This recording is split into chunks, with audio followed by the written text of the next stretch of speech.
Welcome to the You Can't Afford Me podcast, where we skip the fluff and dive straight into the grind. Real entrepreneurs, real struggles, and the unfiltered journey behind success. Let's get into it. Hey guys, thanks for joining us on another episode of the You Can't Afford Me podcast. Guys, when I'm telling you, lock in on this episode, you are about to get some gems. This guy I'm interviewing today literally has one of the biggest hearts of anybody I've ever met in my entire life. And I've been on earth now 41 years, just had a birthday. And I've never met someone with a bigger heart than this man. We're actually working with him for months before I even knew what he did for a living, because everything about him is just giving and being of service to others. So today I'm honored to have Joe Dunn on the podcast. Joe, how you doing, buddy? Man, I am doing great. I am honored to be on this podcast. I appreciate the opportunity and obviously value our friendship. So I don't know that you probably oversold me there, but I appreciate it. Nah, people will see once we get into this conversation. So here's the first place I want to start. Okay. And I want to make sure we spotlight your business, because even though you don't really market your services, you've still been one of the top 3 guys in the state of Virginia for God knows how many years. Right. But the most interesting thing to me about you is the connections that you have made, man. So when I first met Joe, like, he's telling me, the idea for his podcast, Done Right, which make sure you guys subscribe to that. He's telling me all these celebrities that he's associated with, like we were just talking about De'Aaron Fox, which he had a great story about his rookie year playing against the Pittsburgh Steelers. Yeah. Like, awesome story. Charles Barkley, and you may not want me to be name dropped, Mike Vick, these guys, but who you are, the way you're built, I'm like, how in the world does Joe know all these guys? So I just want you to start with that. Like, how did you amass such a massive network? And it's not about like these guys are celebrities and played at a high level. Like, these are great people also. How did you start getting in those circles and meeting these people? Yeah, so a lot of it started, I grew up in a little place called Baskerville, Virginia, which is right down by South Hill, and went to college. My dad was disabled, worked 4 jobs by myself through college, and got in the mortgage business in 93 and went back home in 94 and started a mortgage program for a community bank for 2 years, and then opened my own business in 1996. Well, I became one of the fastest growing lenders in the state of Virginia, and I was licensed all over the place. But, to cut to the chase on the celebrity stuff, there were guys that I grew up with that went on to play in the NFL.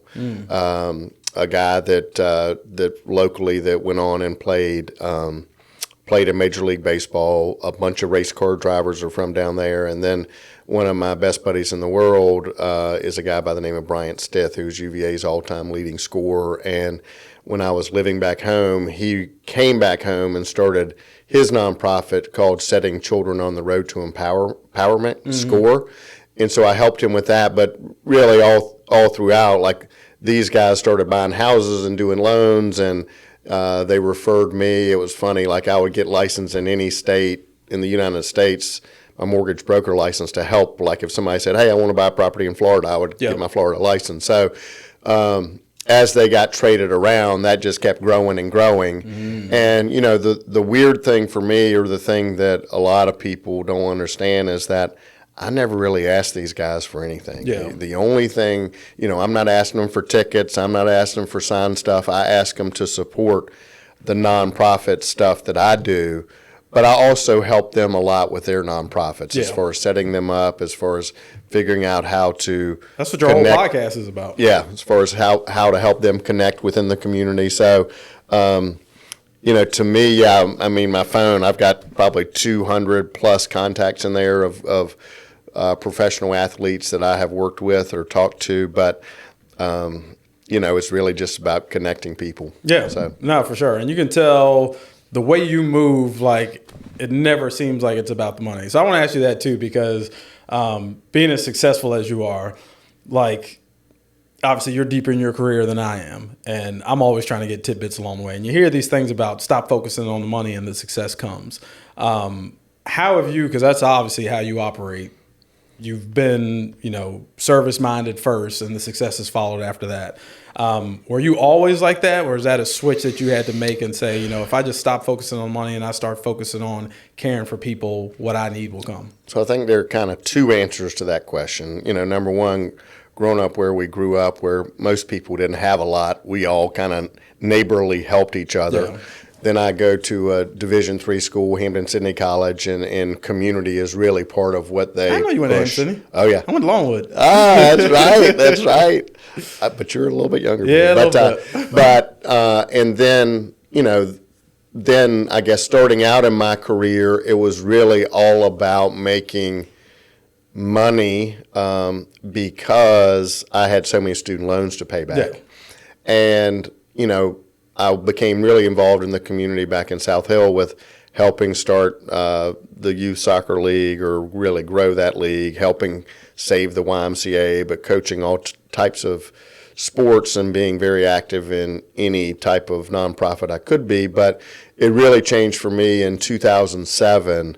I made a loan to a group of professional athletes that decided in 2008 they'd rather file for bankruptcy than pay me back. So as a result, I lost everything in 2008 and moved up to Richmond to start over. My That was also the housing crash and everything was going crash. on. My wife and kids and I didn't have $500 and really just started over with nothing. And so I really focused on trying to rebuild myself and rebuild my career with just working with the right people and not chasing money. Before in my career, when I was in South Hill, it was all about growing and getting bigger and having money to do whatever I wanted to do, really, because I had come from very little. But then as I came to Richmond and kind of rebranded and restarted, I really became conscientious about focusing on doing business with the right people, not focusing on the money, and developing deep relationships.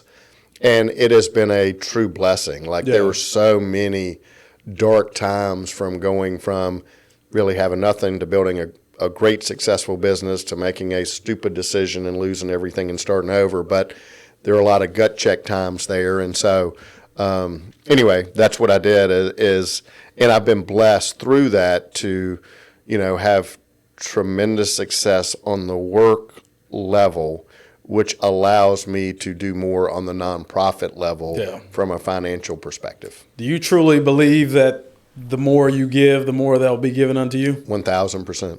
1,000%. But how is that? So let's break that one piece down again. So 2008, are your kids born at that time? Yeah, my kids are born. My kids are, golly, I don't know, 8, 10, somewhere in that range. So to be struggling at that moment, how do you switch off, hey, it's not about the money, it's about giving, when you got little mouths to feed? Yeah, I'll tell you, I came to Richmond and I had made one loan in my whole career that happened to be the biggest loan I ever made and went bad. And so I was really, I don't know that bitter's the right word. I was down on myself. I lost a lot of confidence. Bitter's probably the right word, but I had the opportunity to come up and work for multiple different mortgage companies, go be a number 2 person at a bank in Richmond, and I really didn't want any more parts of it. Yeah. And I went into the staffing industry for 6 months with a buddy from Hampden-Sydney, not really even knowing that workforce existed.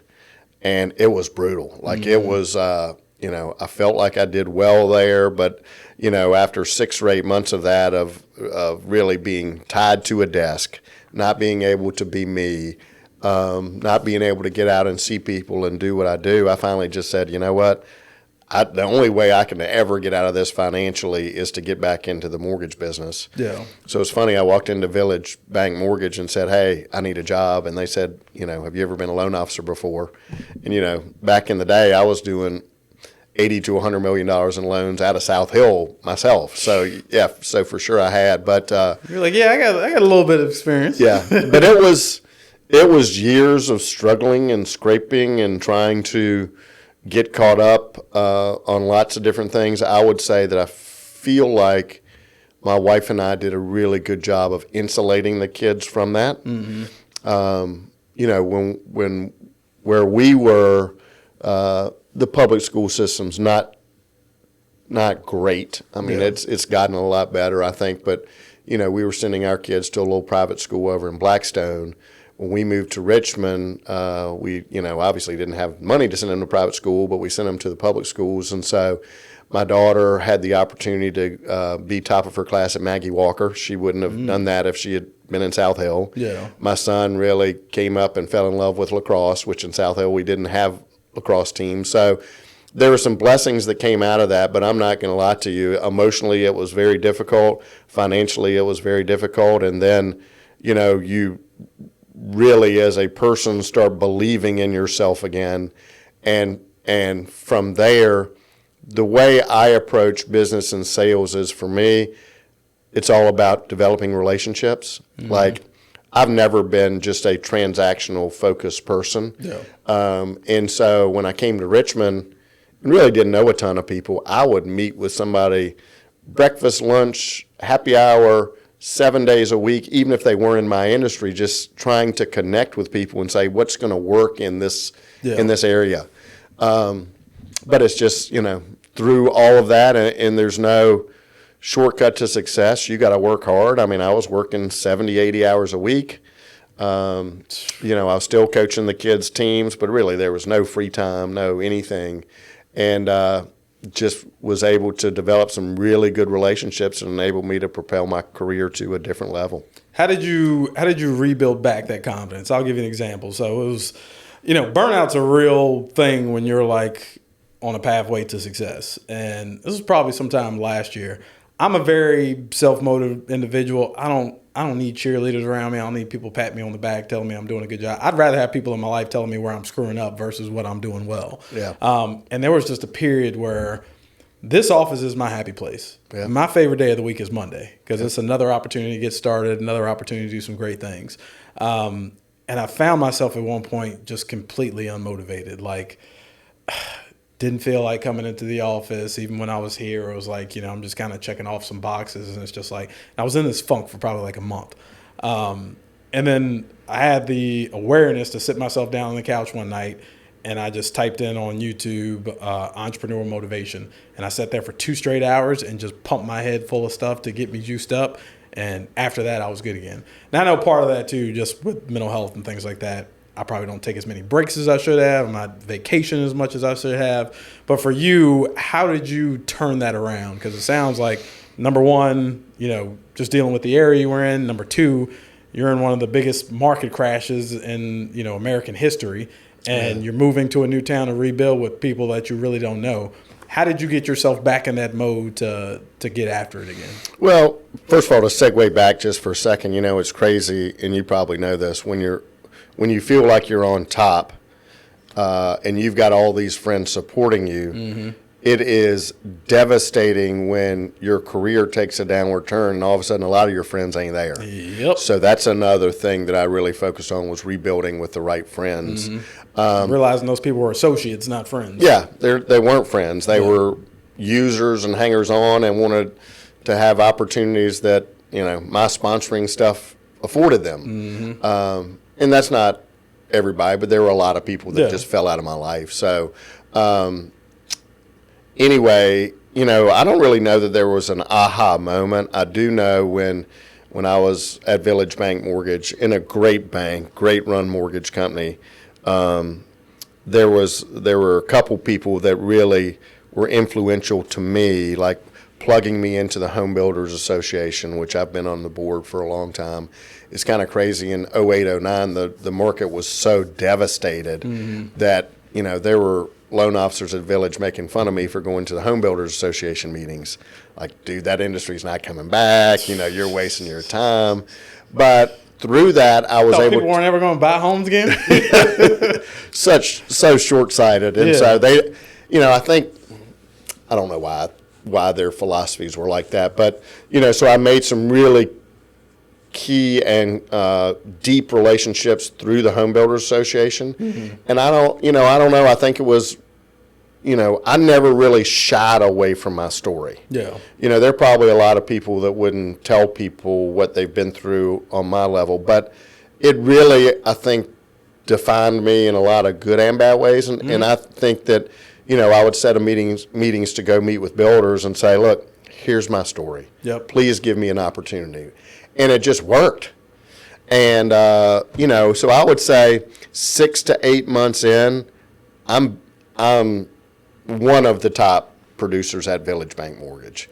And I think through that, it just really from there kind of reinforced the way I wanted to rebuild. Yeah. And, fast forward 3 years, I made the mistake at that time of being convinced to leave Village Bank Mortgage, which was a phenomenal place, to go to work for another company that wanted to establish a presence in Richmond. And, a year into that really didn't work. And then I had the opportunity to go and open George Mason Mortgage in Richmond. And that was, 12, 13 years of but I've been in the mortgage business now 32 years. So how long, because, a lot of people think they'll look at somebody like yourself and say, man, that guy got lucky. He's an overnight success. How long did it take you before you got to the point I'm trying to get to is I think too many people are short-sighted in terms of like, man, I'm going to try this, let's say the mortgage industry. I'm going to try this as an agent in the mortgage business for the next 6 months, and if it doesn't work out, I'm going to move on to something else. Yeah. What was that table for you in terms of, man, once I got to the 10-year mark or the 15-year mark or whatever it was, that's when things really started cooking for me?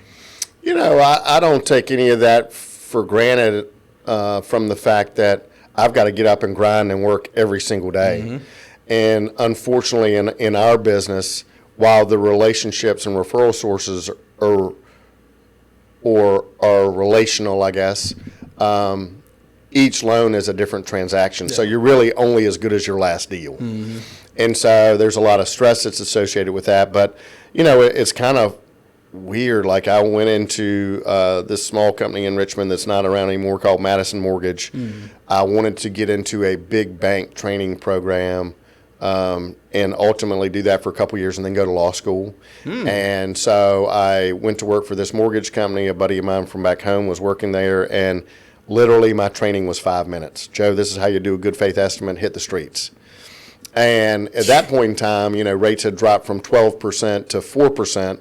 So Ooh. The phones are ringing off the hook. Like we're doing so many refis. Oh, those COVID numbers, man. Those are COVID numbers, yeah. But I don't know what clicked in my head. I was like, what? These rates aren't going to stay this long forever. Mm-hmm. I can't just sit here and answer the phone. I got to go out. And so it's kind of crazy back then, and you can't do this now, but I would print up flyers and go door to door in neighborhoods and say, hey, I'm getting in the mortgage business.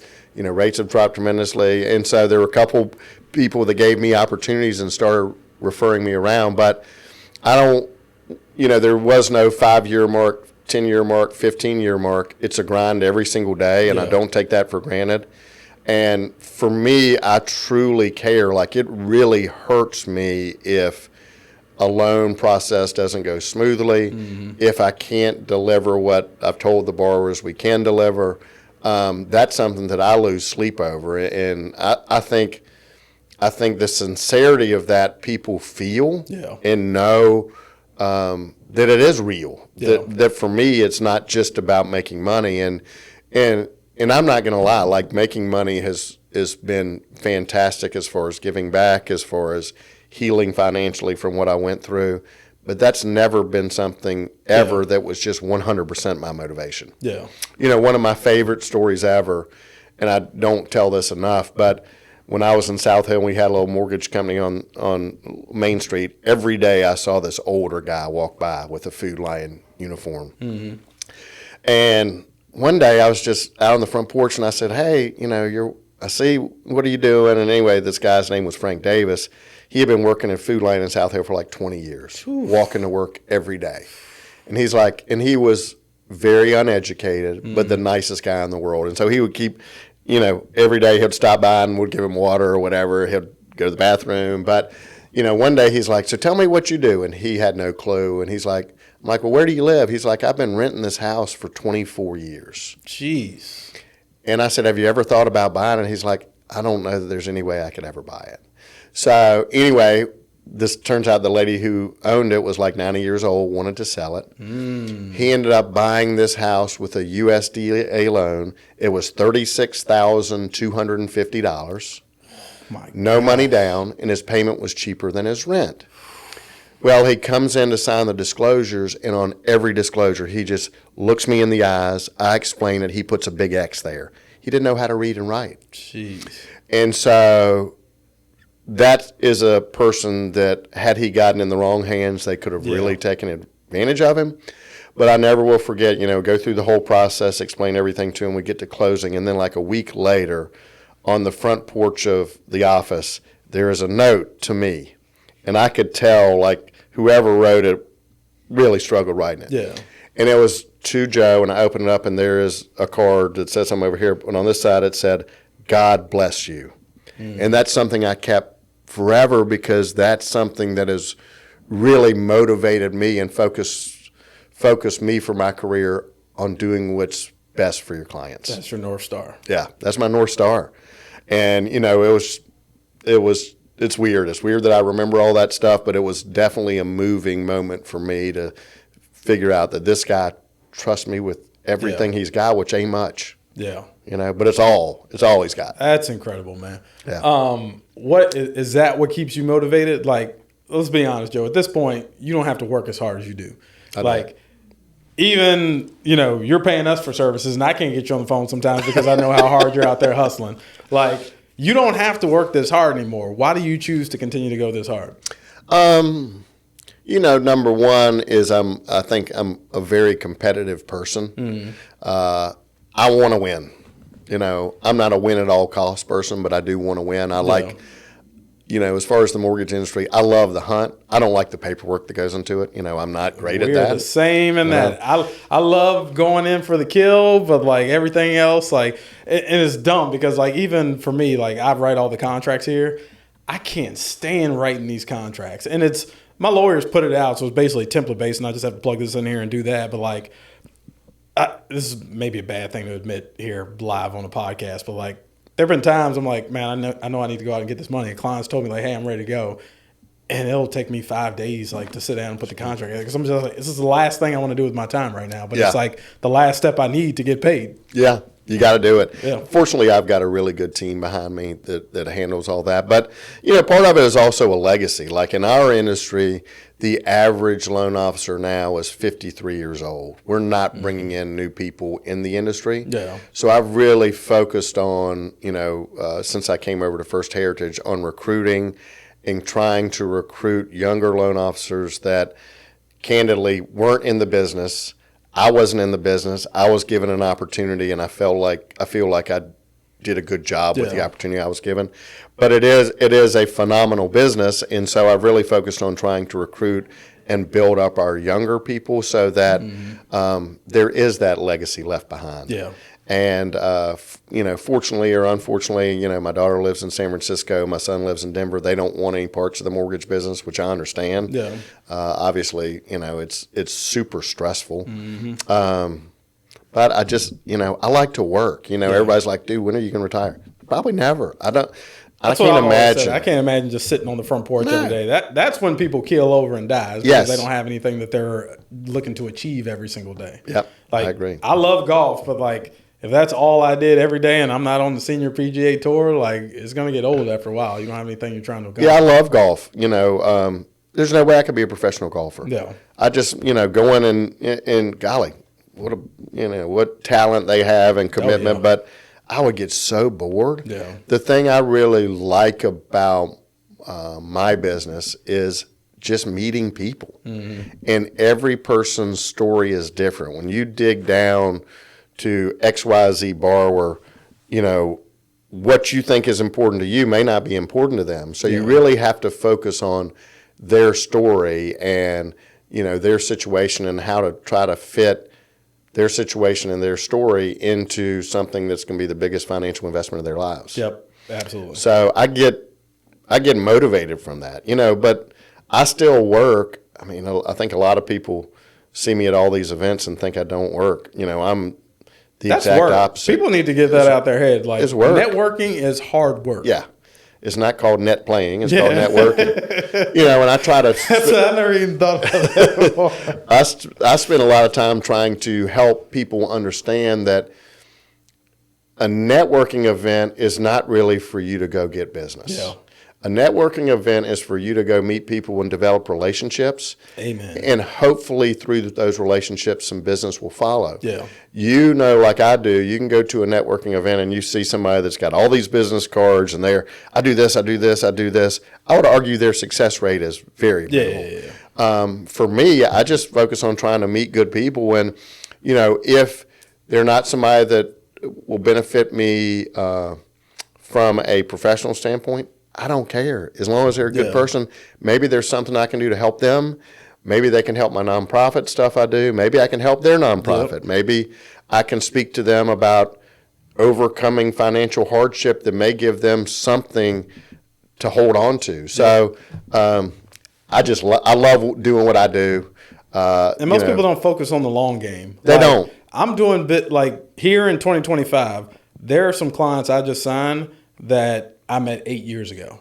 And on a networking piece, the mistake I see a lot of people make is they run in there, business cards in hand, they're throwing them out like it's a poker table. And that's not what people want to hear when everybody in that room is doing that. Right. So if you are the one person in the room that says, hey, man, who are you? Generally the first question in America, and one of my friends was trying to encourage me to start traveling abroad a lot more because he's like, the conversations and the way people move are just completely different. Here in America, the first thing when you meet somebody is, hey, man, what do you do? Versus there, it's like, hey, what do you enjoy doing? What do you do for fun? What are you about? And then maybe 20 minutes into the conversation, you finally find out what the person does professionally. But just going in, the most important word anybody else is going to ever hear is their name. So when you put the focus completely on them, they walk away from that conversation, man, that guy Joe was awesome, man. And they can't quite put their finger on it, but they know something's different because everybody else that they met at that networking event was just talking about who they are and what they can provide in terms of service. Yeah. And I don't ever do that. In fact, I get uncomfortable doing that. Because for me, it's not about sales. It's really about relationships. Yep. And right, wrong, or indifferent, in our business, in the mortgage business, 90% of the loan officers spend all day, every day trying to get realtor business. Mm-hmm.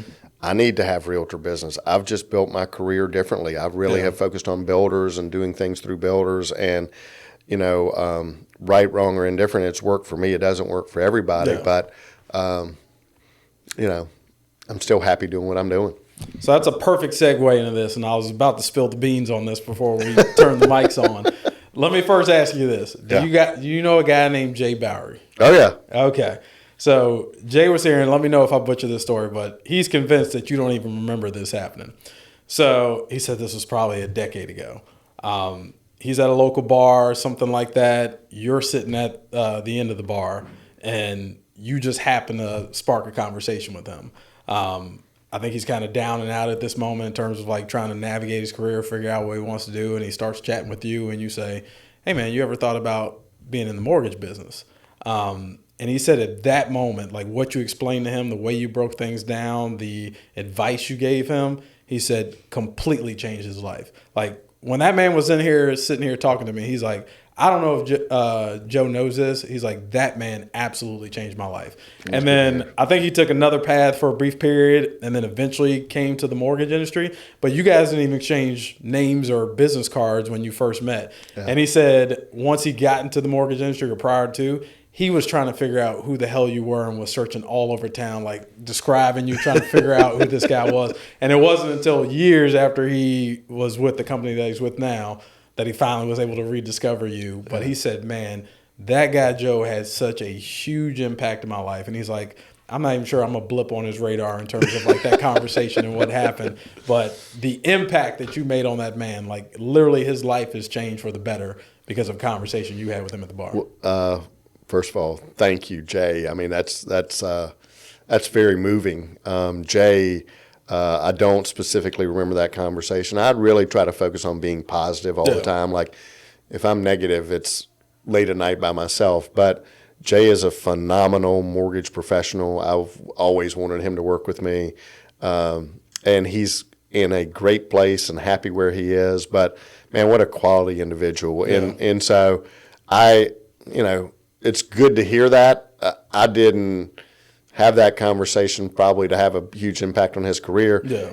Maybe he was having a down day, and I just always try to focus on the positives. I just think that's what we should do as leaders. Yep. And being a leader of a company and being an entrepreneur is not easy. No. Like sometimes you got to go home and you're beating yourself up all the time, but the public can't see that because, or your customers or your employees can't see that because, they're looking for you to lead. Mm-hmm. And so we got to put on this front. Yeah. That's so great to hear about Jay though, but he's done really well. No, he's done amazing, awesome guy, but just hearing him describe, I'm like, yeah, that's Joe to a T, man. Like, nice. There's nothing about that story that makes me think Joe did that. No, that's all Joe. Let's touch on the family life a little bit because does your daughter work for VaynerMedia? Is that the company she works for? Substack. Yeah. And then your son's in UFC. He's an MMA fighter. He'll make his pro debut through Anthony Pettis Fight Club here in Richmond August 10th. Nice. And then from there, UFC is the plan. So what's it like, and I don't ask this question too often on the podcast, but as a young father, like my oldest is 5 and our son's 3, obviously your kids have found the right path. And I'm sure as a father, that may be your most prideful thing is seeing that they've achieved this level of success in their lives at such a young age. What advice would you give to fathers in terms of, because part of what I hear here too, when you were talking about the work ethic, and especially when you guys were moving here and you're working 7 days a week, 70 hours a week type thing. How do you still manage to be a part of their life and be a provider at that level? Because I think a lot of dads have guilt in terms of our number one, we're always told as men, our number one responsibility is provide and protect. That's our number one priority. Yeah. The love factor and that piece comes secondary. So how did you manage working that type of schedule and also ensuring that your kids were getting what they needed from you? I think, Sam, that's probably a question from them because I'm not sure I did a great job with that. I was so focused on rebuilding and providing and protecting for them that, I was there. I probably wish I had been more present and not had to work like that. Mm-hmm. But I love both of my kids. We're really close. We have different relationships. I would say one of the big things is realize that there is no roadmap for success. Mm-hmm. Kids take different paths. And to me, success has nothing to do with, financial. To me, success is all about, are you morally a good person? Mm-hmm. Are you a good friend? Are you happy? So I think as a society, and especially the kids today, even more so probably your kids, with the influence of social media, technology, stuff like that, you can get caught up in so much of that that, I'm going to be proud of my kids if they're good people, if they work at Walmart. Yeah. There's no preconceived notion for greatness. Mm-hmm. Looking back, it goes so fast. Yeah. My wife and I both really spent so much time reading with our kids and working with them, and then I coached their stuff. But it's not like, I'm the best basketball or softball coach or whatever ever. I'm sprinting from work on the phone the whole way, go to practice, bringing my son home from practice on the phone the whole so yeah. I wish I had been more present in some of that. But, I think the biggest thing is making sure that your kids always know that you love them and support them through ups and downs. And they're, my kids have had them, every kid has them, every person has them. And trying to make sure they do the best that they can. That might not be the result that you want or your wife wants or society wants, but do the best job that they can. And, pressure is a terrible thing, and it can be financial pressure. It can be pressure to keep up with your your peers. It can be whatever it is, but that's not something that is healthy. Yeah. That doesn't mean you're going to eliminate it. You're always going to feel internal pressure. I still feel like, dude, I got to get back and do this loan estimate by 4:00, or they're going to another lender. So I think we put a lot of pressure on ourselves. But, the main thing I would say is just be as present in your kids' lives as you can, and understand that each kid is different, and embrace that. Yeah. Yeah. I really thought that was some old heads just say before you have kids, like, man, cherish these years because they go by fast, and like, wake up, my daughter's going to kindergarten next year. And it's like, holy crap, I was literally just holding her. Like, how did this happen so quick? I think it only speeds up, because, I mean, obviously time doesn't change, but, I was told the same thing, and I'm like, God, I want them to start sleeping through the night so I can get back to sleeping. But then next thing you know, they're graduating high school, graduating college, on in their careers, come home 3 or 4 times a year. And it's, it's weird. I would say that it is a very weird feeling when your kids are no longer dependent on you for everything. Yeah. Driving them to practice, picking them up from school, all this stuff. But when that goes, you're like, wow, where did the time go? Yeah. So, something I'm trying to prepare myself for, man. Yeah. Let's talk about the golf tournament. Yeah. When I say, now you're talking to a fairly new golfer. I've been in the game about 3 years. We got to play some. Dude, yes. I don't know. I'm a terrible golfer. I am too, man. I suck. But as long as you're out there having a good time, that's what it's all about. Everybody's trash except for the pros, man. Yeah. We all suck. And I appreciate you coming and supporting, for sure. No, absolutely. When I tell you, I probably told 15, 20 guys since I've left that tournament, dude, you got to be at Joe's tournament next year. That was the best time I've ever had golfing in my life, dude. Like, literally, so some of these guys, you don't know who you're standing next to. Yeah. And there's a guy walking around on the course who stands out to me because he's not wearing any shoes or socks. And I'm like, man, I got to go talk to this guy. Like, I don't know who he is, but I got to figure this out. Turns out he was the lead guitarist for Hootie and the Blowfish.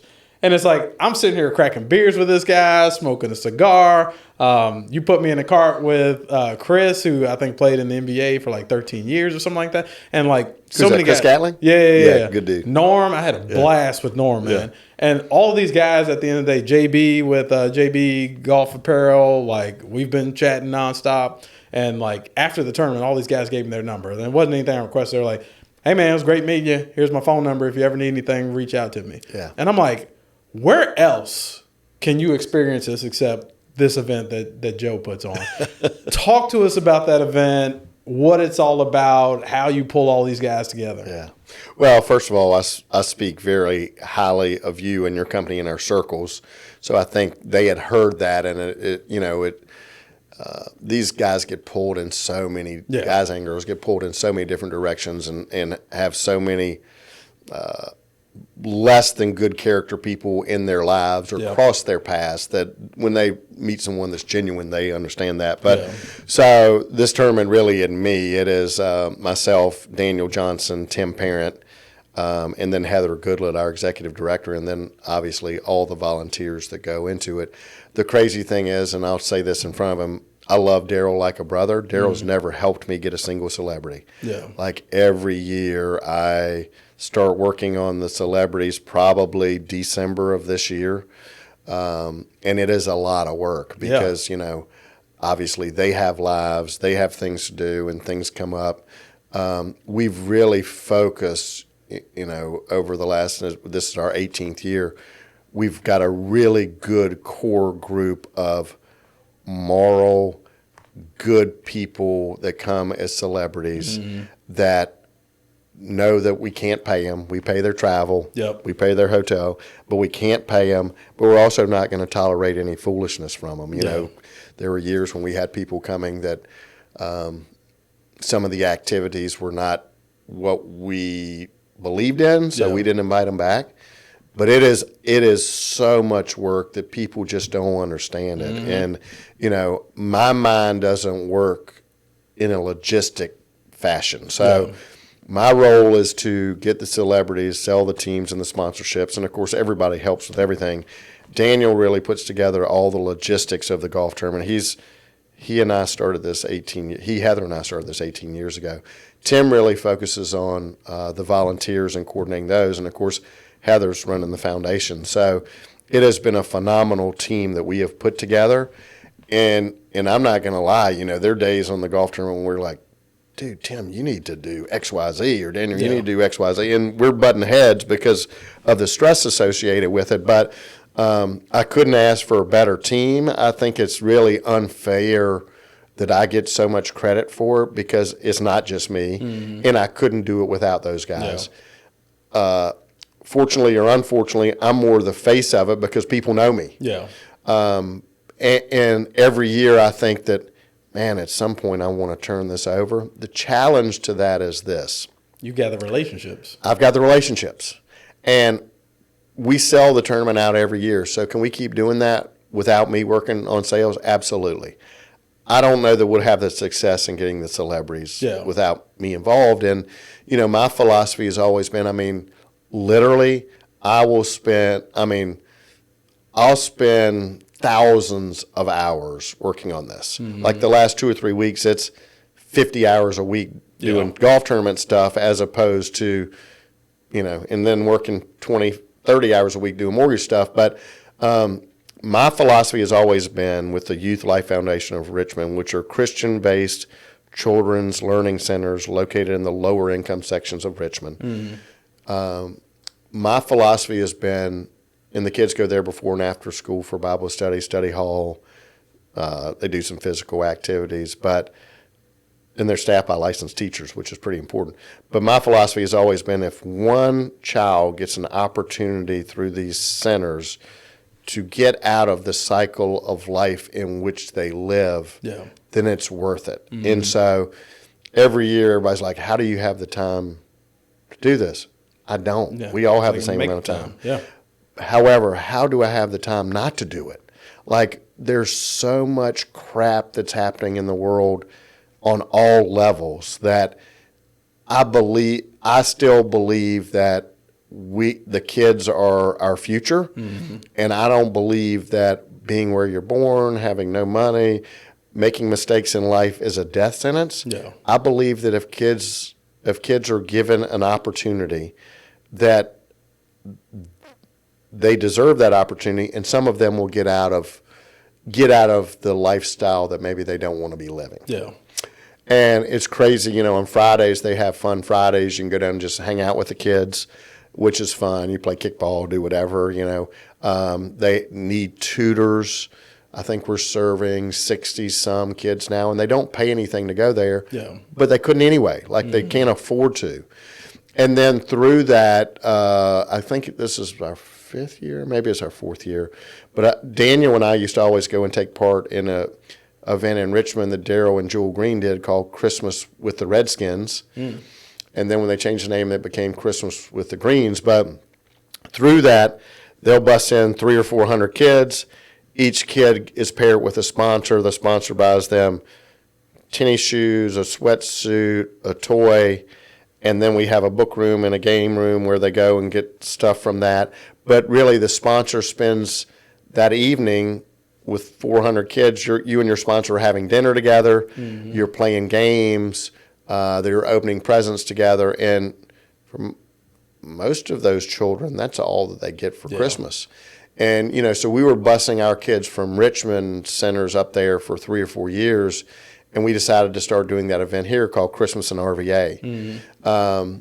And for 2 or 3 years, we did it at U-Turn and bussed in 200 or 300 kids. And candidly, you've got to be careful of the nonprofits that you align with on something like that because it's a lot of work, and some people really just take advantage of that. Yeah. So we cut back the last 2 years and just did the Youth Life Foundation kids, but it is really a magical night because, the thing that's most heartwarming is you'll walk with your kid through the book room or through the toy room, and they're 8 years old, and they're looking over at books for teenagers, and you're like, that's not what where you should be shopping, and they're like, if I don't get something for my brother, he's not going to have a Christmas. Yeah. So it's just it's amazing. It's amazing how deep down most people are good. Yeah. you know. Oh, absolutely. But the golf tournament is a true labor of love. It's always the Monday before Memorial Day. We're always looking to make it better. Each year we tend to raise more money than the year before, which I still don't know how we do that. But, you'll see there that the people that come to that tournament come back every year. So we must be doing something right. But also the celebrities come back every year. And it's so crazy that, the celebrities, I've got some celebrities that will call the team they played with last year all year long. Hey, man, I can see you at next year's Darrell tournament. I hope Joe pairs me with you again. And they really get involved in their lives. And the realness of it and the sincerity of it is pretty powerful. Yeah. Now, I can tell you firsthand, after experiencing what I did, and I'm going to have to talk to my wife for next year because I had to check out like right after we finished playing golf. And then I'm seeing the pictures and seeing all the networking and the relationship building that was going on. I was like, man, I probably missed out on the best part of the tournament. Yeah. So next year, I think I may just get a hotel and be all in for the tournament. But I'll tell you here right now, man, you got every bit of my support for that program moving forward, man. Thank you. What you put together, what your team has put together, man, that is something really special. And to hear the cause behind what you guys are doing, I mean, that gets me even more juiced up. And the silent auction items you guys have, like, I got my Steelers replica Super Bowl rings in there, man. Like, y'all had some premium stuff. And I serve on the board for 2 nonprofits right now. Oh, you do? Which ones? Yeah, Boys to Men and Medical Home Plus, MHP. Oh, wow. Yeah. Let me know if I can help with any of those. Yeah, for sure. Anybody that's got a nonprofit that is good, I believe in, will help however I can. And one of the reasons I started my podcast is there's so many worthwhile nonprofits that people don't know about. Absolutely. And I think there's some connection with the nonprofit you're working with and Boys to Men specifically. Yes. Because the stuff that we do is during the day, during the school hours, actually in the school. Nice. So I can see a combination of those organizations being able to pair up and do some things. So we'll definitely talk about that. Yeah. How important has faith been in your journey? Like I've heard you kind of slip in some things here and there. Like how important has faith been in your journey? Extremely important. We didn't, we grew up, my dad was a farmer. We didn't grow up going to church. Mm-hmm. And then I think, when I got married, my wife's family but I've always been a believer. Yeah. And I would tell you that when you're going through a period of 6 to 8 months of knowing you're going to lose everything you've worked your whole life for, you really lean on your faith. Mm-hmm.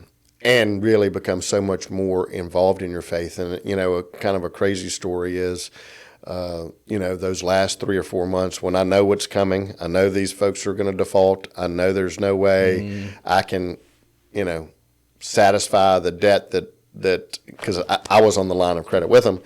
Anyway, every day I would walk up to my minister's office in South Hill because there was, in a small town, there's a lot of talk going on. Yeah. And he would give me one verse, and I would focus on that and, come back feeling good. And, but every day I would say, if I get through this. And I never will forget it, as like a light bulb went off. I was there one day, and it was a really low day for me. And a lot of times back then, I would go in my office and cry all day and go home and be good for the kids and then cry all night. It was brutal. So I never will forget one day I said that, and he pushed his chair back from his desk, and he was like, I'm tired of fucking hearing you say, if I get through this. It's not if. You've got a wife and 2 kids. It's when. And we're working on what it's going to look like on the other side. Yeah. And it was like at that point, a light bulb went off and said, fucking stop feeling sorry for yourself. Put your pants back on. Go back to work and figure this out. Mm-hmm. And so, Darrell is a very faithful person. I'm still don't go to church as much as I do. I still spend time in prayer. I still am a big believer. Religion and faith is a part of my life. It probably needs to be bigger, but it's always there. Yeah, no, for sure. I think the people that I admire and the ones that, whatever level of success with, whether they be health, financial, business development, relationships, whatever, the people I see at the highest pinnacles that I'm trying to reach in all those areas, are all men of faith. Yeah. Like to me, it's you can't separate the two. And it was the opposite for me, where I grew up in the church. My dad was a pastor since the day I was born, and it was like, man, and when your dad's a pastor, like that's a full-time job. And being the only boy, it was like if he was on the road for revival, hey, you get in the car with your dad. So it was like, get out of track practice. I got to jump in the car, drive my dad an hour to go to this revival for the whole week. And then even when you're in town, it's like Wednesday meeting, Thursday choir practice, Friday this, like church camp, this, boom, boom, boom. And as soon as I got out of high school and like went to college, I was like, Lord, like let me take a break from all this churching, man. Like I can't take this. And then once we had kids, like, and my wife didn't necessarily grow up in the church either, but like once the kids got to about like 2 or 3, I turned to my wife and I was like, yeah, this ain't right. We need to get the kids around the church. Like they got to start understanding that, you know, their faith and who the Creator is, like they need to have a strong foundation. And the only way to get that is by getting into your faith and reading the Bible and being around, you know, fellow thinkers and things like that. So, I see it as a massive part. It's motivating to have the belief that there is life after death that is better than, you know, and that's, you know, both of my parents have passed away and they struggled so much at the end. And, you know, sometimes you're just, as hard as it is, you're just like, man, I want them to live the afterlife where there is no more pain. And so, you know, it's kind of crazy too. And I know we probably got to get off here soon, but Daryl and I became really good friends, and how we became really good friends was there was a guy from South Hill named Ben Coleman, who he and I had grown up together. Ben played football and basketball at Wake Forest and was drafted in the second round by the Jaguars. Was on the Jaguars offensive line with Tony Baselli, and Mark Brunell was there when they played for 3 straight AFC championships.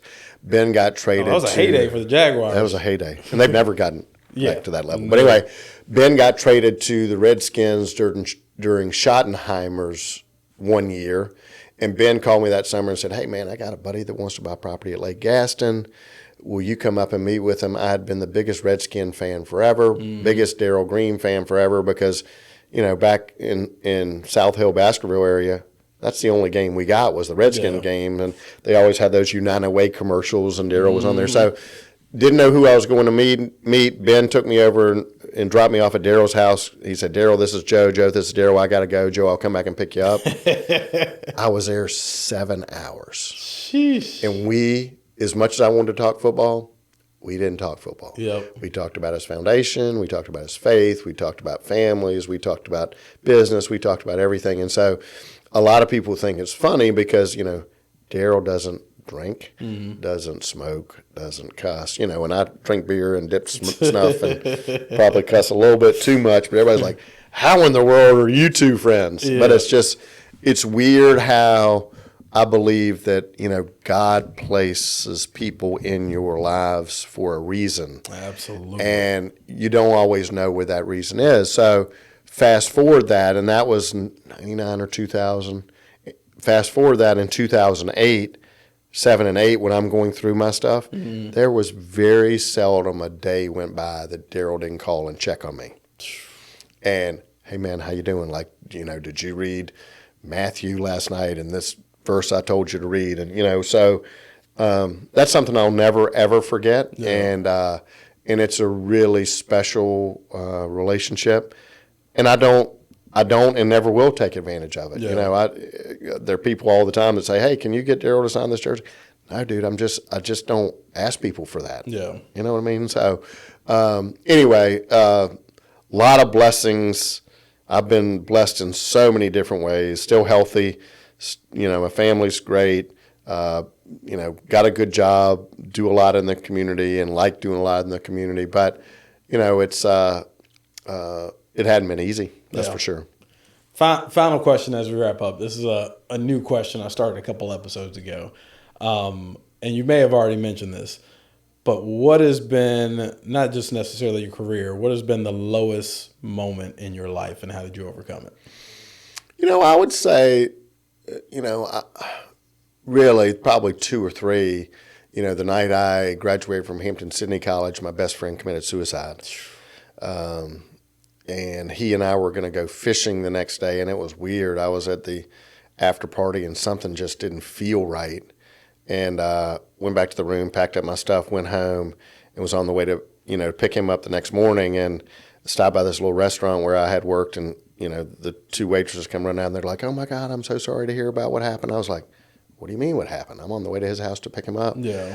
I would say that was one. I would say when my mom died was another, just because she had been such a strong woman for myself, my brothers, my sisters, my kids, and was kind of one of those people that there really were never any excuses. She just got it done, whether it was taking care of her mom, whether it was taking care of my dad's mom, whatever it was. And she was a person that loved you unconditionally. Mm-hmm. It doesn't make any difference how much you screwed up. She always led with the love. Yeah.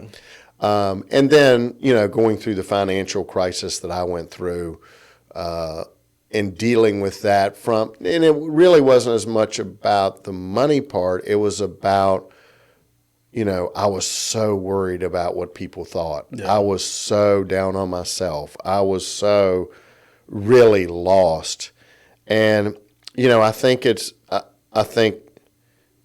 the majority of the people that listen to your podcast and in America go through periods like that. Mm-hmm.